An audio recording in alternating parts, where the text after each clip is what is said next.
தமிழகத்தில் அகழாய்வு நடைபெறும் பகுதிகளுக்கு அரசு பள்ளி மாணவ மாணவிகளை அழைத்துச் சென்று காண்பிக்க ஆலோசிக்கப்பட்டு வருவதாக பள்ளிக்கல்வி மற்றும் தொல்லியல் துறை அமைச்சர் ராஜ்மோகன் தெரிவித்துள்ளார்.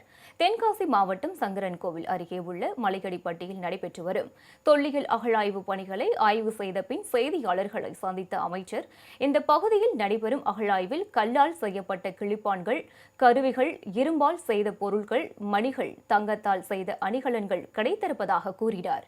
முறைப்படி ஆய்வு செய்யும் போது கீழடிக்கு முன்பு இங்கும் மாபெரும் நாகரிகம் இருந்ததை நிரூபிக்க முடியும் என அவர் குறிப்பிட்டார். இந்த நேரத்தில் அரசு பள்ளி மாணவர்களை அவ்வப்போது இது மாதிரியான இடங்களுக்கு கொண்டு வருவோம்.